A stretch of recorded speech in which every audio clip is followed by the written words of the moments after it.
This is what one man can do to the ULEZ in less than half a day. They're a secret army of masked vigilantes, waging a war on the streets of the capital against Sadiq Khan's controversial ULEZ expansion. Terrorising TfL by tearing down, vandalising and even stealing cameras using any means necessary. The so-called Blade Runners claim they're responsible for disabling and destroying hundreds of the new number plate recognition devices installed across London that make sure motorists abide by the new rules. Ben, seen here, is one of them. A father of 3 in his 40s, he goes out in the dead of night several days a week, flouting the law, to carry out what he calls unpaid voluntary work. There's one on top of the traffic light over there. That bracket is now gone. Speaking exclusively to TalkTV, Ben, which isn't his real name, claims he's behind a near total blackout of enforcement cameras in the Bromley area, one of the Greater London boroughs where the scheme's been extended to. There were 3 cameras situated here. Right. Okay, none of them are now working. None. So first of all, we have a traffic light that was taken out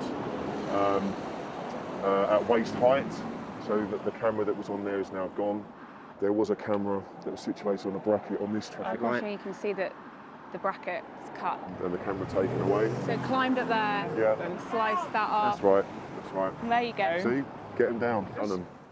And Ben insists support among the public is widespread, with many hailing them as heroes. We are the voice of the people. Yeah, they have a positive reaction. Absolutely, every single time. You know, you experience the cheers, against ULEZ right there, and then you can see that we are reflecting the voice of the public.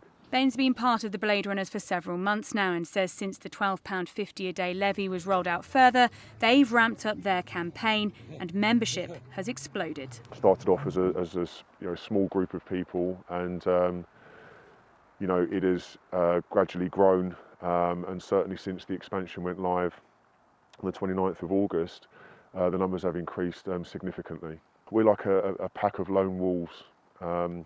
So we sometimes work together, we work in isolation, and we all have this common goal. Do your family know that you do this?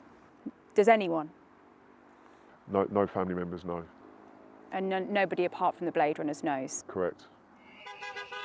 Ben says Sadiq Khan is targeting the most vulnerable people at the worst possible time as they struggle through a cost of living crisis.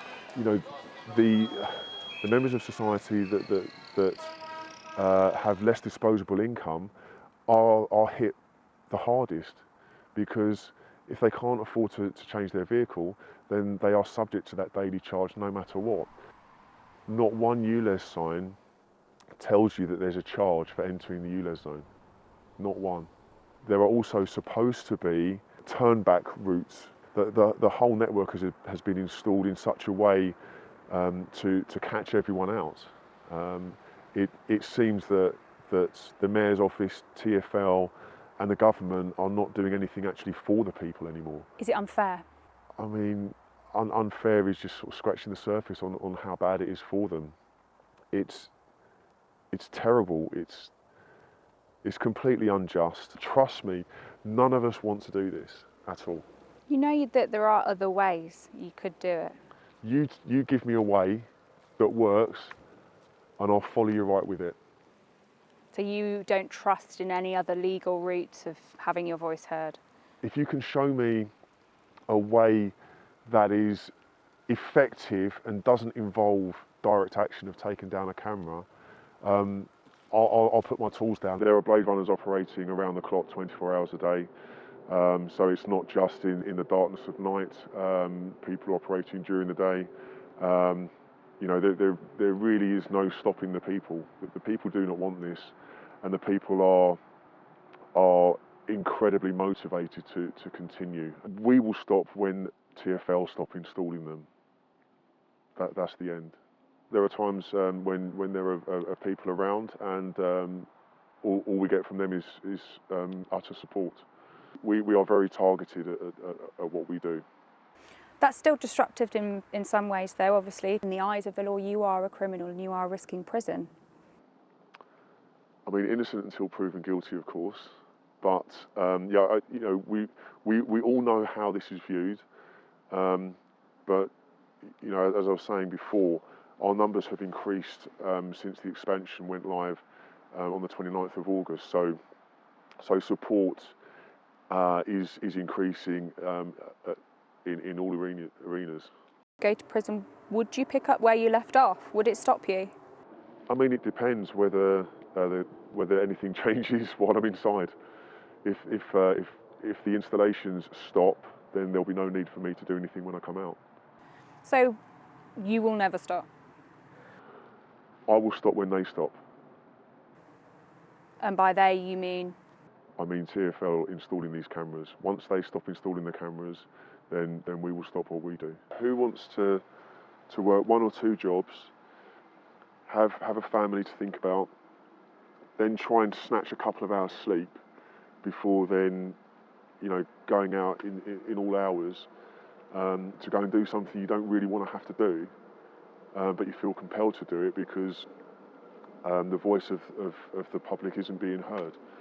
Even if you look at how many cameras have been taken down, how many mobile ULEZ vans have been taken out of action, how many traffic lights have been cut down, it's non-stop, but the installation is also non-stop. Nobody from the government with any authority or power has turned around and said, you know what, I think we need to listen to the people here. That just has not happened, and so it's why we do what we do. I mean, we've touched on it. You speak very articulately. You're a working man. You're a family man. A lot of people, myself included, will sort of be questioning why you're willing to risk that and why you've gone so far for this cause for you. I mean, I want my children to move freely without having every single one of their movements tracked and traced and digitalised, and they should be able to drive down to the coast on a Sunday to get fish and chips on a whim without having to think, well, how much is this going to cost us, not only in fuel, have we got enough charge on the electric vehicle, and also how many ghettos are we going to go through and how many ghettos are we going to get charged for passing through. That's not a future that I want for my children. I want them to be able to travel freely. Air pollution in London is at dangerously high levels. According to TfL and Sadiq Khan, this is going to cut those levels, make the air quality better, and also go on to tackle climate change. Can you not see any merit in that at all? If the figures and the statements that Sadiq Khan made were true, then of course there would be merit, but he doesn't speak the truth about anything. Do you not see anything wrong with being a vigilante, as many would describe you, taking the law into your own hands? Would you condone that of anyone else? I never expected to be part of anything like this and taking these kind of steps. We don't disrupt the general public in their daily activities. We don't block roads. We don't glue ourselves to buildings or the floor. We target the camera network itself. It is wrong, though, in the eyes of the law. You do understand that? I can see how it would be viewed as being incorrect, but lawful rebellion is totally okay in my book. Are you prepared to go to prison for this? It's a risk that I'm prepared to take, and I do take. If you went to prison, do you think about that at all? No, never. I never think about that. But I know that it is a risk, and so each one of us is very cautious. But the alternative to sit and do nothing is just not. It's not within us at all. How many cameras have you personally taken down? My numbers are over 150, and they will continue to go up.